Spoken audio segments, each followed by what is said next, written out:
Why is it that 40% of teachers leave within 10 years? Why is it that the largest group of leavers are early career teachers within 2 years of starting teaching? If we are going to achieve our ambitions as an educated society and achieve our ambitions to improve education, then we can't do it by ignoring the workforce. We were the only union to take those 8 days of industrial action, at the end of which we achieved the biggest pay rise, 6.5% for teachers in 30 years. We have to have conversations, we have to have systems in schools where teachers are treated as adult human beings, not as enhanced pupils. The schools had to work under this big lie, which was that a powerful knowledge curriculum would solve all the problems of poverty, and it won't. You can't assume, leaders can't assume that what they perceive is their staff's perception. Some leaders say, well, I talk to my staff all the time. That's not the same as proper channels. You will not really learn what's happening unless you have regular and proper channels. If teachers are your most valuable resource in a school,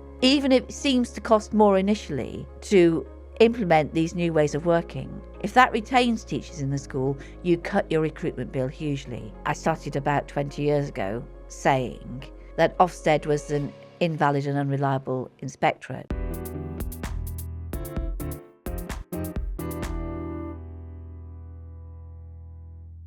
Welcome to Series 3 of Trust Matters Lessons in Leadership, the podcast where we explore the big ideas, challenges, and lived experiences shaping the future of trust and school leadership. In this episode, we're tackling one of the most urgent and complex challenges in education today: how we make teaching an attractive, sustainable profession, and what leadership, policy, and culture need to change if we're serious about retention. I'm joined by Baroness Mary Bousted, one of the most influential voices in education today. Mary began her career as an English teacher before moving into teacher training and ultimately union leadership. Mary went on to serve as Joint General Secretary of the National Education Union, representing more than 500,000 members, and has been a tireless advocate for teachers' working lives, professional autonomy and well-being. Mary is now chair of the Teaching Commission, whose recent Shaping the Future of Teaching report lays bare the scale of the recruitment and retention crisis, from workload and accountability pressures to pay, flexibility, and the wider impact of poverty and cuts to public services on schools. In this wide-ranging conversation, we reflect on Mary's leadership journey, what she learned at the helm of one of the UK's largest unions, and what continues to drive her sense of purpose. We explore the roots of excessive workload, the role of leadership culture in staff well-being, and the case for flexible working in schools. She also gives us an insight into her views on the Ofsted changes and the impact on the profession. This is a thoughtful, challenging, and deeply informed conversation about leadership, trust, and what it will really take to rebuild teaching as a profession that people truly want to stay in.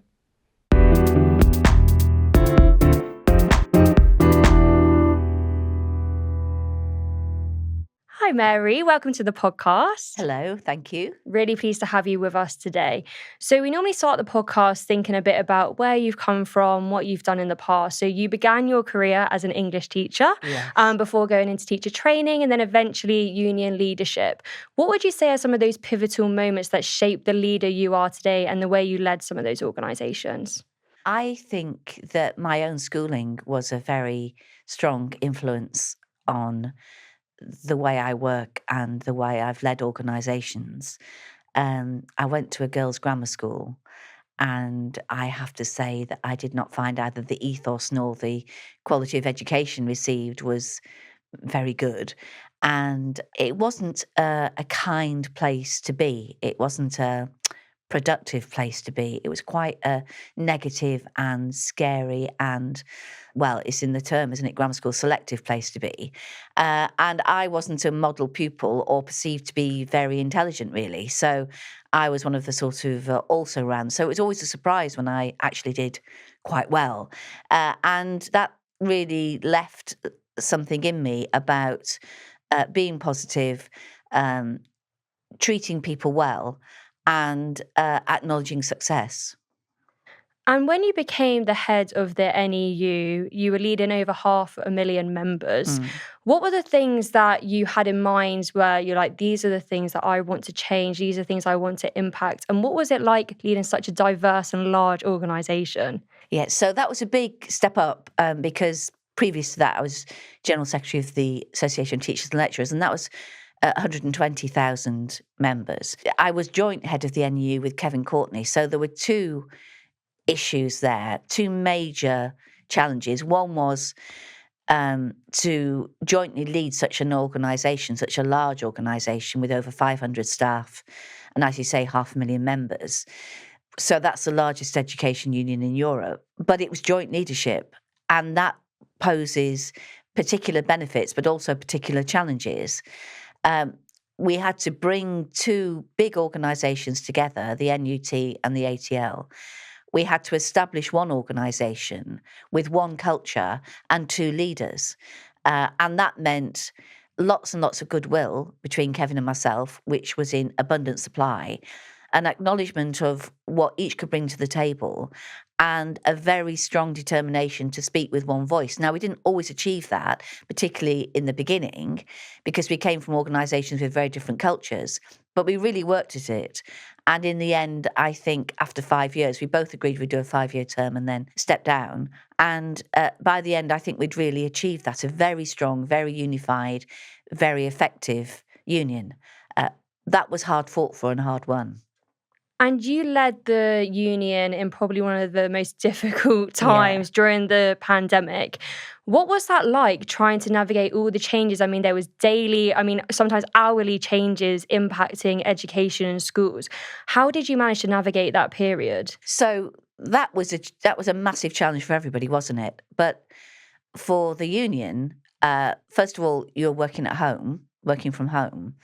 I remember being in the office on the last day before the shutdown, the first shutdown, and I was just walking out, and a member of the IT team said, "What IT have you got at home?" And I said, "I've got an iPad." And he said, "That's not good enough. You need a laptop." There was literally only one laptop in the building, which was virtually steam powered, but he spent 2 hours setting it up for me. So I went away with this laptop, and that was essential, because what I essentially did during the pandemic was I'd sit at my desk at 7:30 or 8 in the morning. Very often, I would only get up to go to the loo. My husband, every day during the pandemic, I had a bacon, lettuce and tomato sandwich. I had no mind width for a different, and that would be brought to me at 1:00.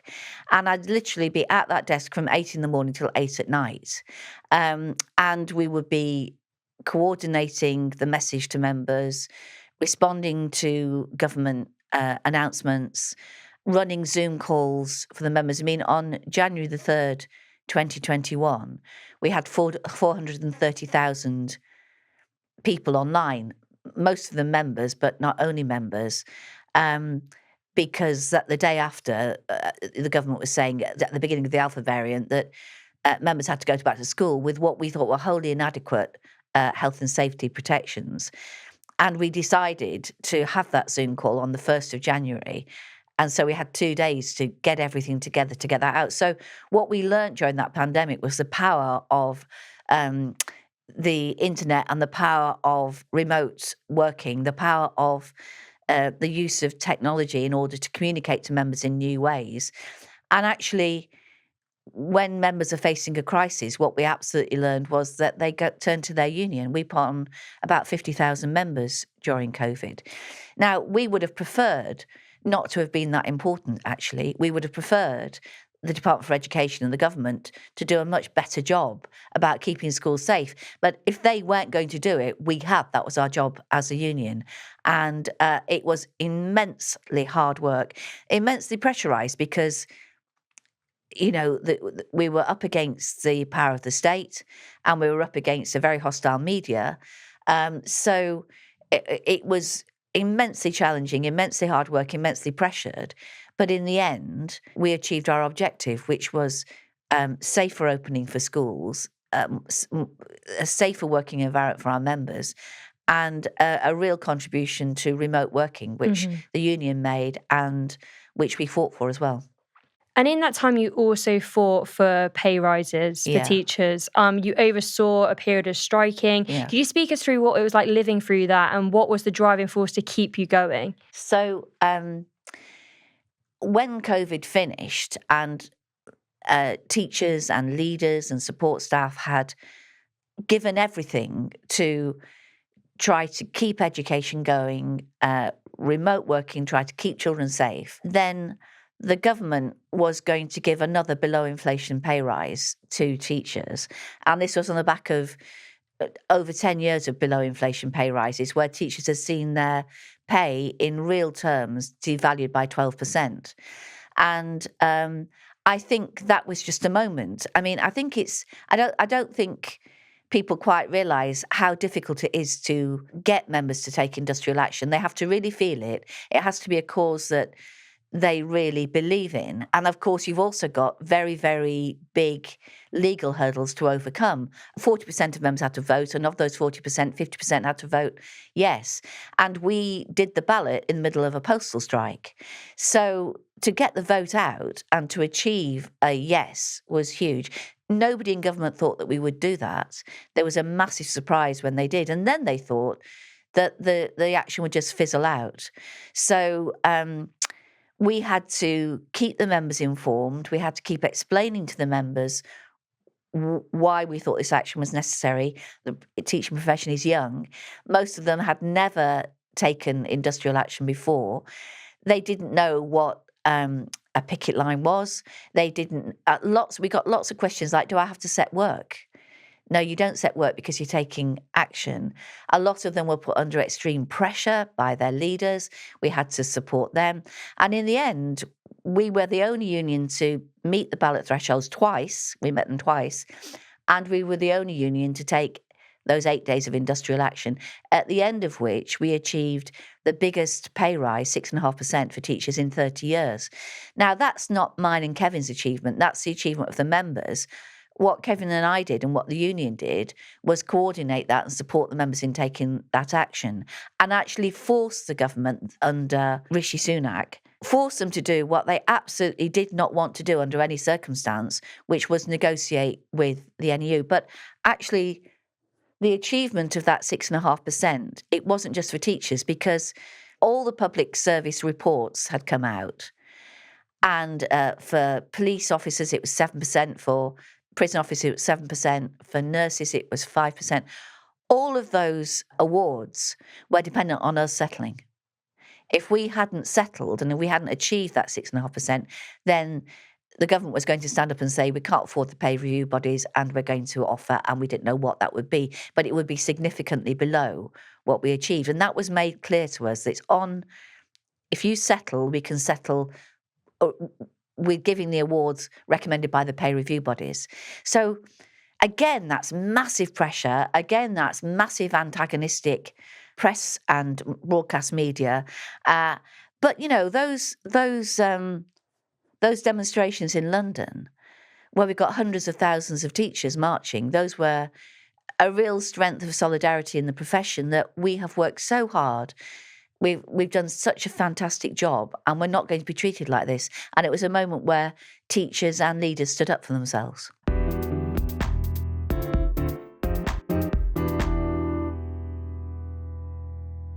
You've campaigned tirelessly throughout your career to improve the working lives of teachers. Yeah. What continues to drive you, and what does it now look like you've stepped away from day-to-day union leadership?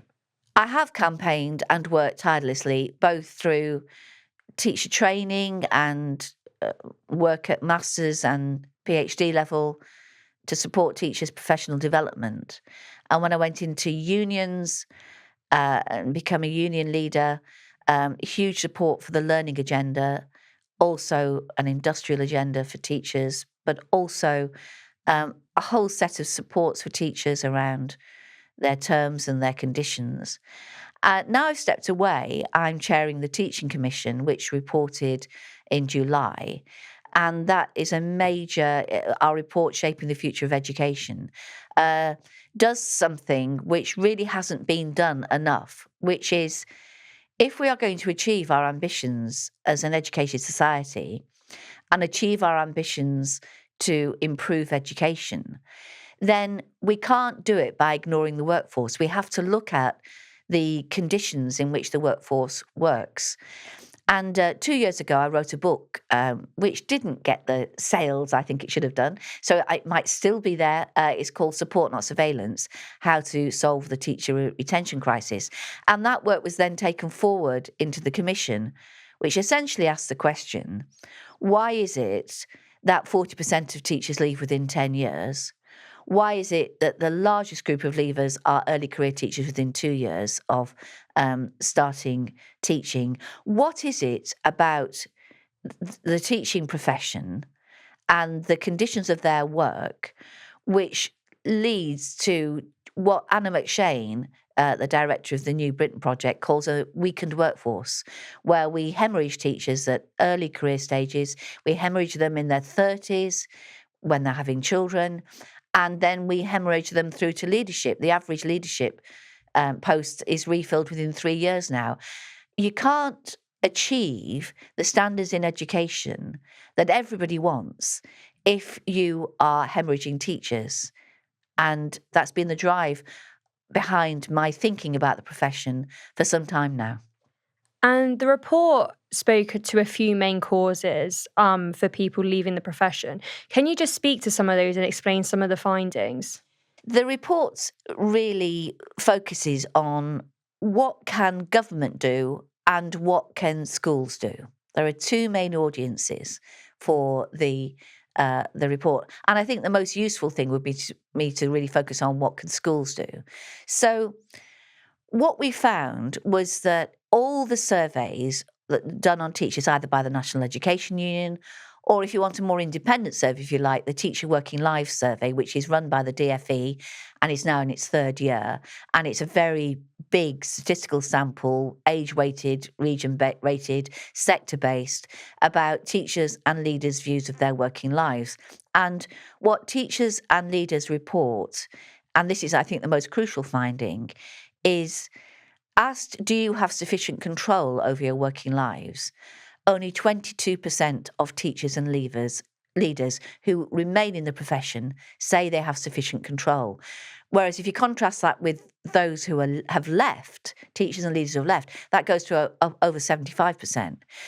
So in essence, there is something fundamental happening about lack of professional control of your working life, which is a very, very pressured and quite scary place to be. That lack of control comes from, I think, too many school cultures where teachers' time is infinitely expandable rather than viewed as a precious resource, which we have to use really carefully. So what is it really we want teachers to do? They can't do everything that needs to be done because they don't have even if they work 24/7, 7 days a week, there would still be things that need to be done. So what can we do to really make sure that we use teachers' very valuable time well? What are our key priorities? So that's the first thing, being really clear about what it is you want teachers to do. I would say the focus in that should be, we want our teachers to have really brilliant teaching and learning. And then the question is, what does that need? And what that needs is, obviously, strong policies in the school around pedagogy, around behaviour, around attendance, around special educational needs, around assessment, around a whole range of professional issues. But if these are just produced at central level and imposed upon the profession, imposed upon teachers, and they don't get any say in how those policies actually feel on the ground, in the classroom, how successful they are in terms of their implementation, what can be done to make them better. If teachers get no professional voice, then they feel done to rather than done with. So one of the key recommendations of our report is that we've got to have those professional conversations in school. And that's through regular surveys of how teachers are feeling about their working lives, anonymised surveys, and then regular conversations about what those surveys bring up, as well as regular reviews with those who implement it of key school policies. And if it's all that is centralised in the mat and just farmed out to different schools, then teachers tell us that takes away one of the key reasons why they entered the profession, and that's their professional agency. Because teachers know a lot about behaviour, they know a lot about attendance, they know a lot about special needs, and their voices need to be heard because as a leader, you can be seduced into thinking that everything's fine. And I think one of the interesting things about the Teacher Working Lives survey, one of the biggest gaps, is that leaders are much more likely to say the behaviour policy in their school is working well, much more likely to say if they have a behaviour problem, they can get help with it.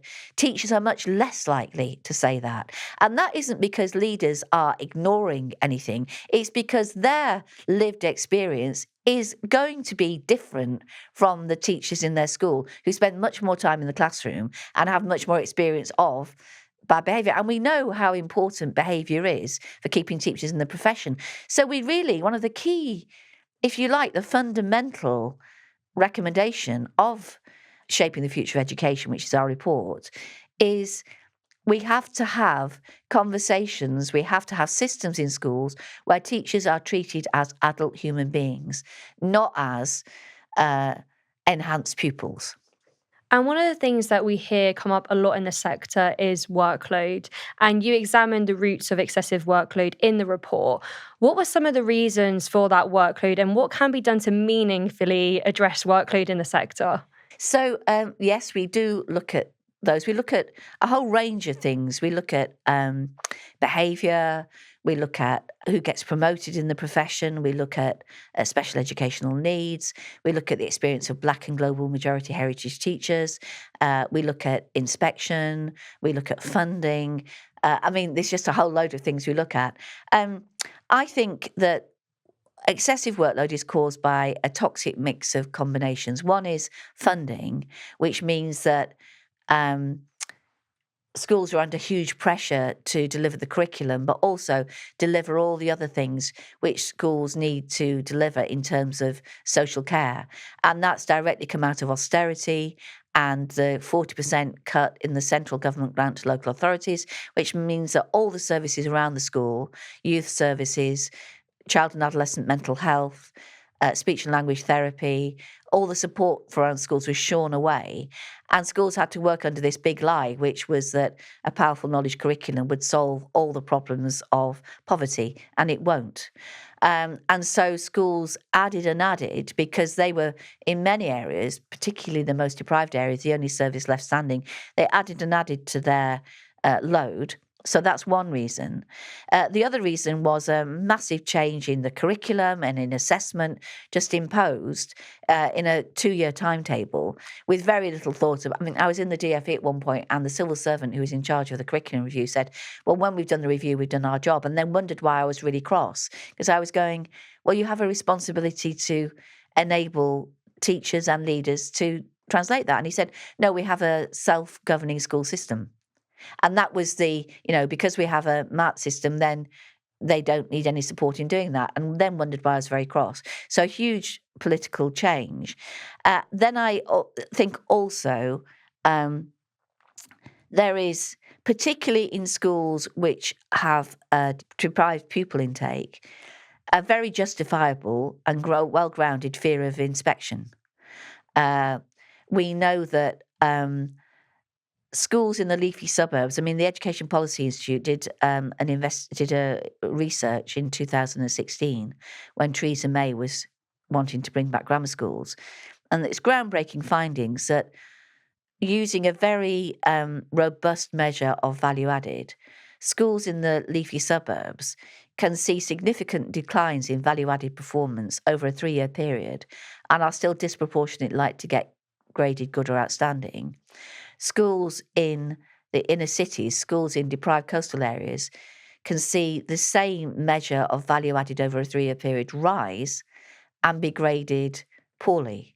And the conclusion of the Education Policy Institute was that Ofsted was better at inspecting on time than inspecting the quality of education. So in these schools, there's a very real fear that unless they do everything, then they're going to be graded poorly. And even if they do everything, they're disproportionately likely to be graded poorly. And that results in an obsessive fear about doing everything. So that just then puts the pressure down on teachers to do everything rather than making professional choices about teachers' valuable time and what's most important to do. And you've touched on it briefly, but you also argue in the report that leadership culture is central to teacher well-being. Yeah. What are some of the practical steps that trust and school leaders can take so that teachers feel autonomous, that they feel empowered, and that, I guess, the end result will be their mental health is improved? So I've talked about one, which is, and I think that's the basic, that leaders can't assume that what they perceive is their staff's perception. And I mean, I've done this myself, both at the NEU and ATL. We had a yearly staff survey, and things that I thought were working really well, I would find out weren't, and we needed to do something about them. Or things that we've been working really hard on to improve, and we thought we'd really succeeded, was still a problem. So they can be really challenging, but it's really important that you do survey. Then the second thing is discuss the results of those surveys and act upon them. Thirdly, be really clear in what you're trying to achieve, and don't keep adding. Don't keep adding. If you have put sufficient thought into what we really need to do to improve attendance or to improve behaviour or to improve attainment in this school is this, then make those priorities really clear and stick to them. If you find they're the wrong priorities and you have to move them, then do change them, or you might need to tweak them. But be very clear what the priorities are and stick to them. The danger is, as a leader, and I always used to find this both at the NEU, we tried to have 3 strategic priorities. I could never get away with less than 5, but in my head there were 3, because that's enough. And then, because in addition to those strategic priorities, teachers are teaching a full timetable. They've got to do the daily work. So be clear about what you're trying to achieve, stick to your guns and stick to what you're doing, involve your staff in that. And the fourth one is measure how hard your teachers are working, and don't think you can infinitely add to their time, and make sure you have, some leaders say, well, I talk to my staff all the time. That's not the same as proper channels. You will not really learn what's happening unless you have regular and proper channels about what it is that's really adding to workload, because in every school it will be different. And the final thing I would say is what teachers want, and there's just been a recent report by the Teacher Development Trust, which found that a huge minority of teachers are saying that the continuing professional development they're getting supports their pupils' learning and supports their teaching. We hear reported this one-size-fits-all approach to professional development, which is not giving. I mean, if you ask teachers what they want in secondary, they want subject-specific development. They all want better training in special needs. They prefer really good training in behaviour. So it's really important not to think that one size fits all to everybody will work. And we have case studies on the Commission website as well, the Teaching Commission website. So, for example, the Greater Manchester Education Trust, which is really developing subject-specific CPD with subject leaders who are not heads of department, leading it across the 5 schools in the MAT. So Sam Shepherd was talking to us, and she said, well, we interviewed her, and she said, we're having our first CPD session, this was last term, and the English departments, 5 English departments, want to look at resilience in extended writing. Now, that's a very, very subject-specific issue, but that's what those teachers and those departments had decided they wanted to talk about, and it was a huge success. And that's a really granular thing to do to raise standards of achievement. So teachers have voices, they have professional opinions, and in the report we don't use professional autonomy because I don't think autonomy is the right word. You can't just be autonomous, but what you must build as a leader in your schools is professional agency. The use of the teachers being able to make decisions, have professional discretion, be able to make choices about pedagogy. Of course, be held accountable for those, but accountable in ways which, unless there are real problems, are supportive and which are developmental. And one of the other things that you've also touched on already is local authority cuts. In the report, you speak about rising poverty and how that's impacting schools and adding pressure to the schooling system. Yeah. How do some of those things impact the daily lives of teachers and the retention rates? Well, both teachers and support staff. So there was one really chilling piece of evidence which we looked at and is in the report, Shaping the Future of Education, which is the teacher supply issue for the most deprived schools. So schools with the highest percentage of pupil premium have the biggest problems with teacher supply. They have the highest teacher turnover, the highest percentage of teachers teaching out of their subject area, the highest use of unqualified teachers, and the greatest use of cover teachers. So the children who most need the most experienced and the most stable workforce are the least likely to get them. And when you talk to teachers and leaders working in those schools, they talk about just the daily challenge of meeting the needs of those pupils beyond the classroom and then trying to get them to learn. Those schools will also, we know that deprived pupils are much more likely to be persistently absent from school. So the challenge of getting those children into school and getting them learning and meeting all their other needs in the context of the legacy of austerity and the legacy of hugely cut local authority services really affects teachers and support staff and leaders. And then if on top of that you have an inspection system which is unreliable and invalid in its judgments of the work done on those schools, then you've really got a toxic combination, and it makes working in those schools, potentially career threatening, particularly for leaders. And I'm sure contributes greatly to the fast turnover of leaders. They're the sorts of schools where if you're really socially committed, you can work there for a period of time, but you burn out.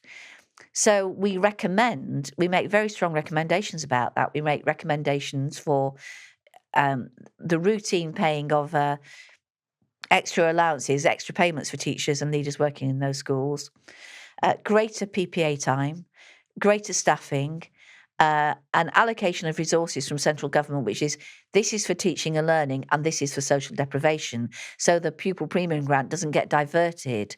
And those schools, the most deprived secondary schools, spend 150% more on recruitment of teachers because they've got such huge turnover. So everything for those schools and for those pupils is in the wrong direction. And if we're really serious about closing the attainment gap, we have to really seriously look at the working circumstances of those schools and do something about it. I think it's really powerful that you speak about it being a social justice issue, the retention and recruitment of teachers, because like you say, I'm sure there is some awareness, but when you put it so starkly with the figures of exactly who that is impacting, and like you say, with a rising attainment gap, this is one of the things that you really need to tackle head on. Yeah, those schools have got to be so well resourced that they become schools which teachers want to work in and leaders want to lead because it's doable. Because to move to those schools is not career threatening and because it won't be a daily challenge against all the odds. At the moment, we have a very stratified school system where, teaching is tough everywhere. There are different pressures everywhere. But the reality is that schools in which it's hardest to teach find it hardest to get teachers and leaders. And that can't be right if we are serious, as we should be serious, about the numbers of children whose life chances are determined at the moment by their poverty and by the challenges they face, our education system faces, in giving them the education they need and deserve.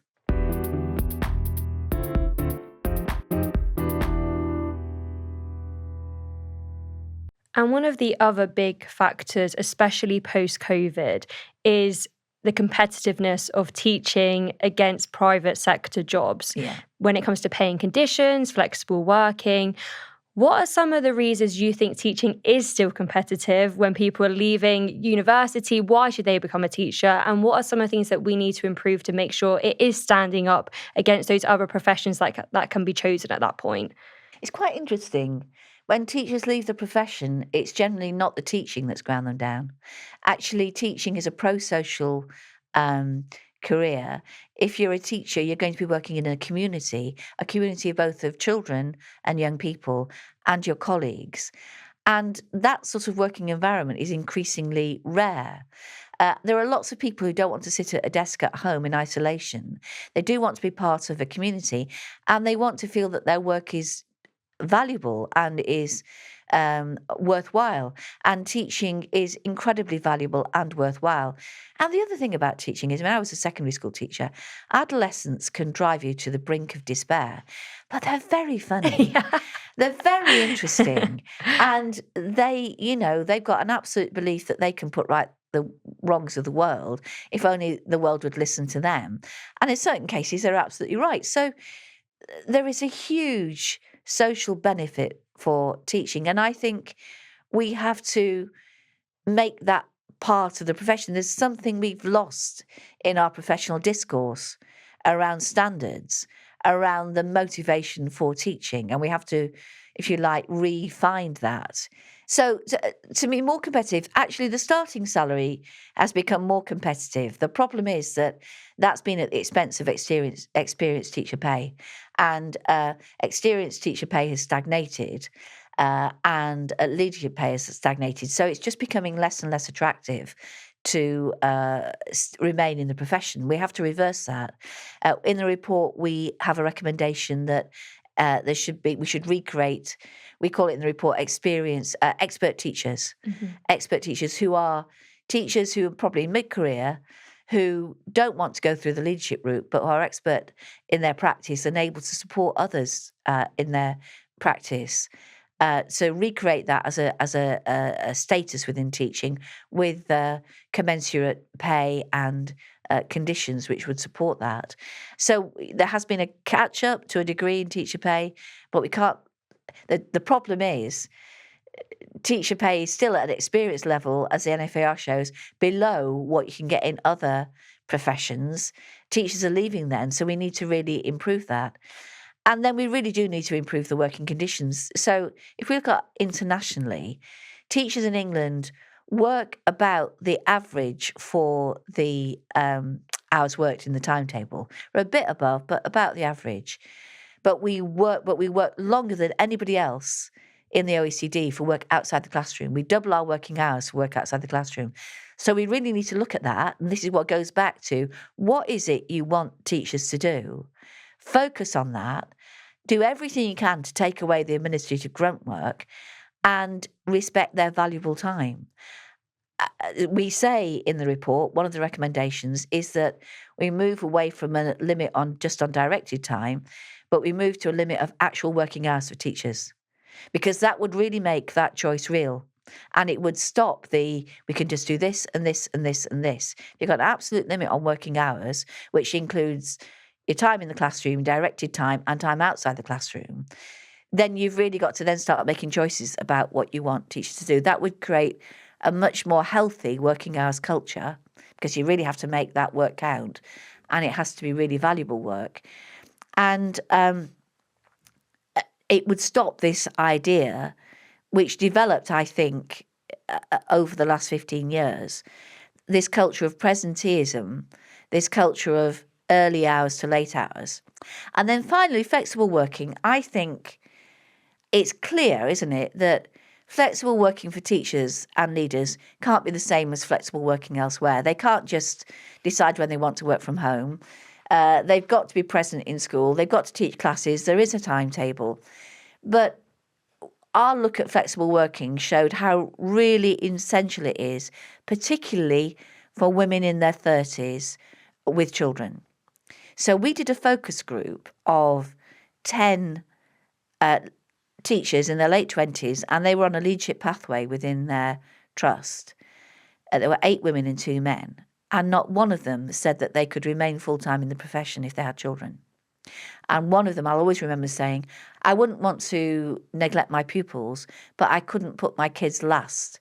And I would be putting my kids last if I had a child. So they all said that they would leave teaching when they had children.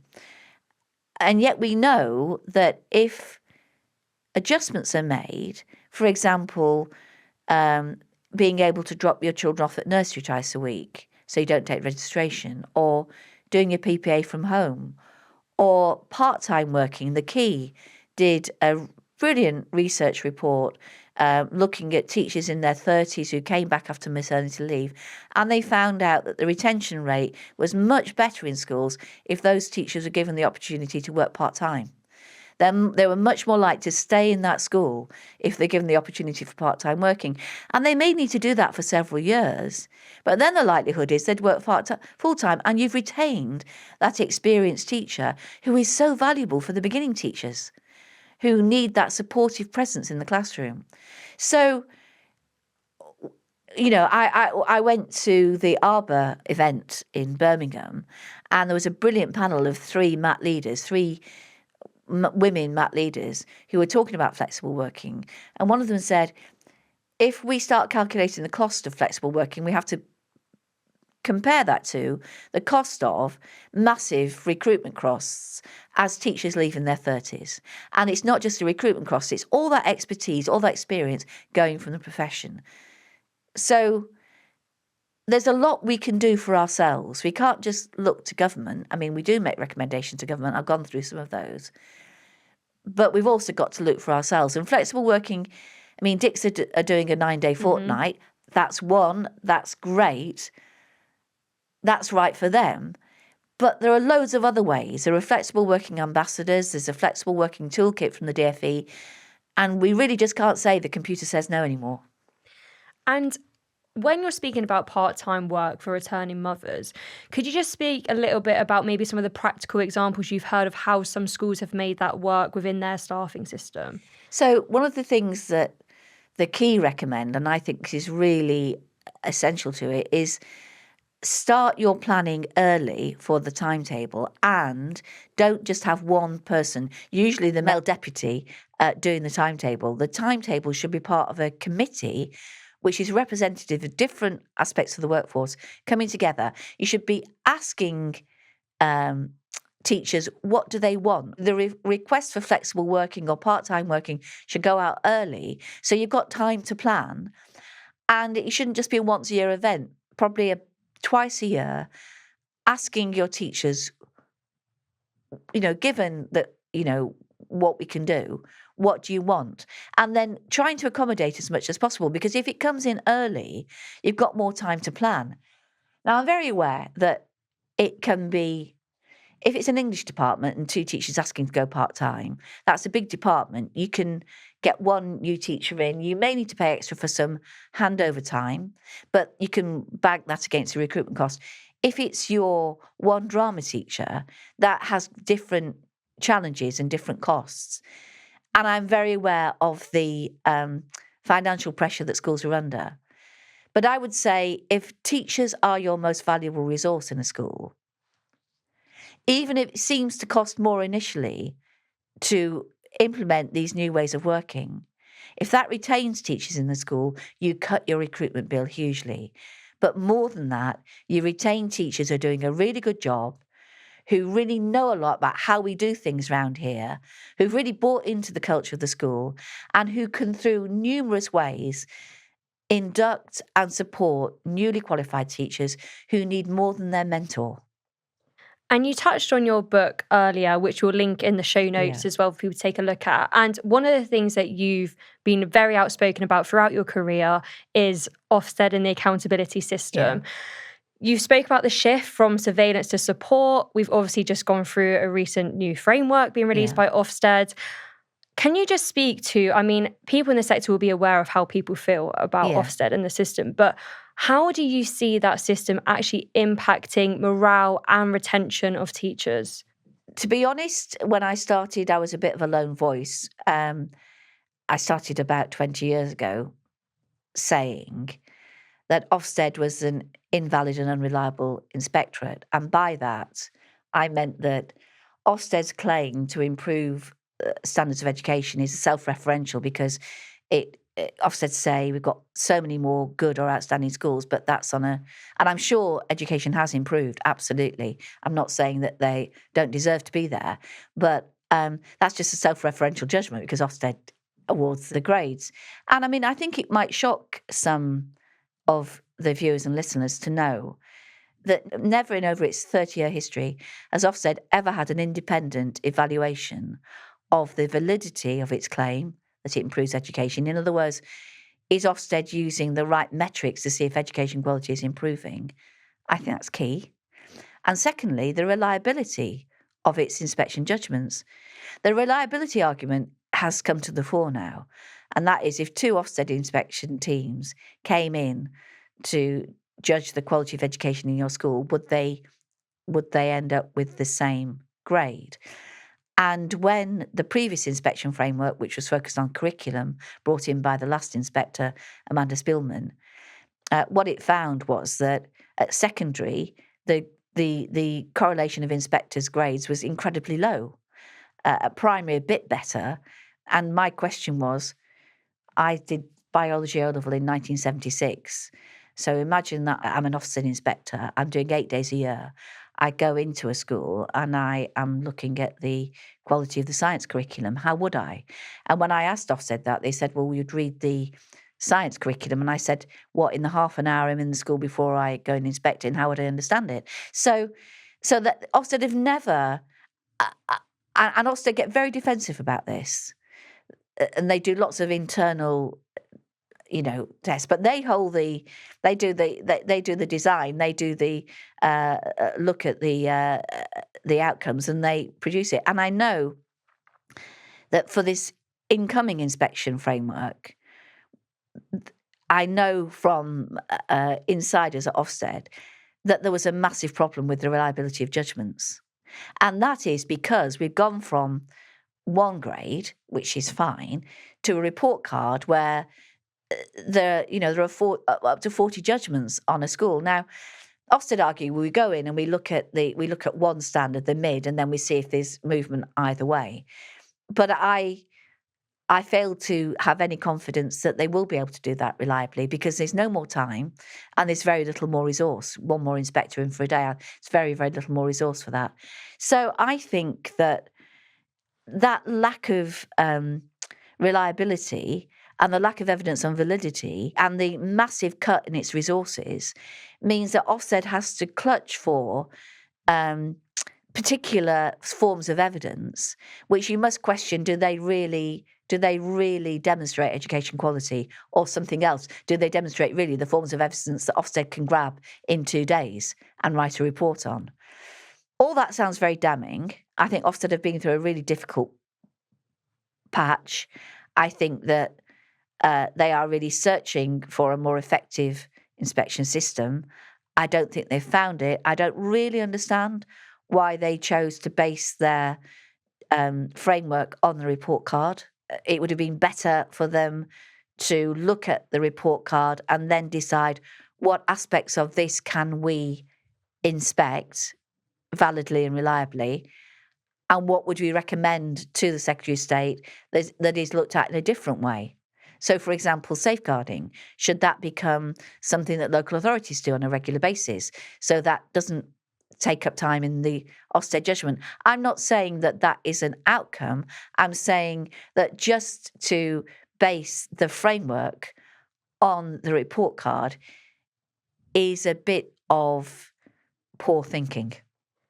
Do you think there will be any change in that culture of fear shifting with this change, or do you see it staying the same? I think the jury will have to be out on that, but I can't say that I have huge confidence that this will improve things, because what you're doing is you're compounding. This new inspection framework compounds the problems we have with the old inspection framework, but multiplies them. Compounds and multiplies, So it has more inspection judgments with very little more resource. I think that's a massive problem. And what would you say to Ofsted when they say, we don't want people to prepare for Ofsted, especially with speaking around the new framework a few times, they've mentioned in some of the talks that they've done and webinars, we're not asking you to prepare. What would your argument be on behalf of the teachers who are working in those schools? When Martin Oliver said that, I think it was at ASCL conference, the school leaders there just laughed. It was just quite amazing. They just laughed. And I think that just shows the lack of belief in the system that that's an option. I mean, that's something that's frankly easy to say, but I don't think is a realistic option. I don't think many leaders think that's a realistic option. And finally, to end on a more positive note. Yes, well, you asked me about Ofsted. I did ask you. I shouldn't have saved it to the end to end it on.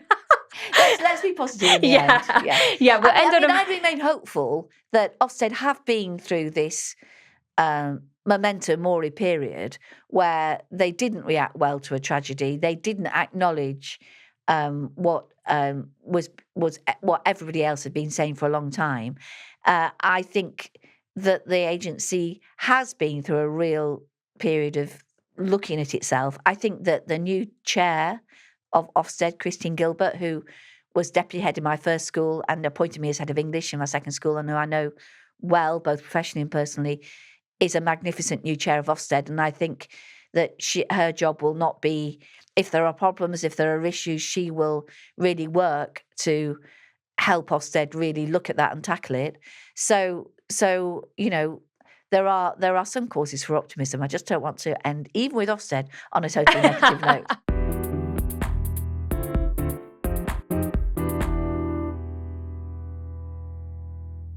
You spent decades championing teachers. I know, I don't look it. You don't look it at all. I mean, you'd think you'd been doing it for a couple of years, Mary. Oh, thank you so much, Ellie. That's so good of you.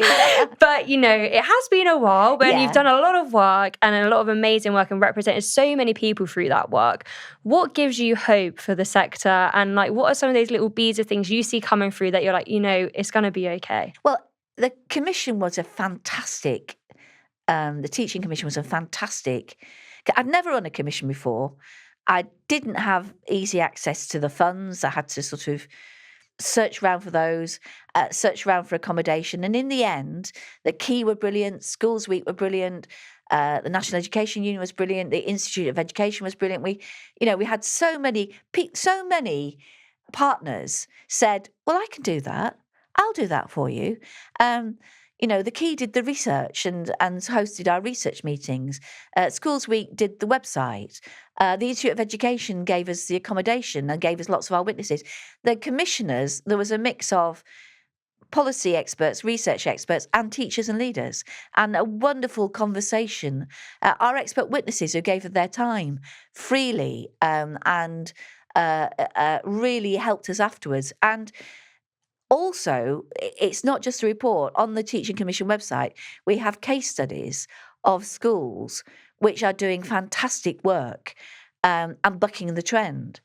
And in the end, what always gives me the most confidence that we have a great education system, despite all the problems we're having with retention. We have a great education system. We achieve marvellous things, is talking to teachers and leaders and support staff working within that system who, despite the challenges, despite the drawbacks, despite their exhaustion, love their work, are proud of what they do, see the difference it makes every day to children and young people's lives, and carry on that honourable, noble endeavour. And we need to say that more to all who work in schools. What you do is marvellous, and thank you. I love that. That's such a nice way to end.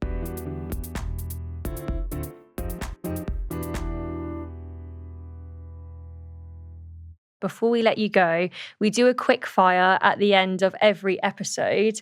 4 questions.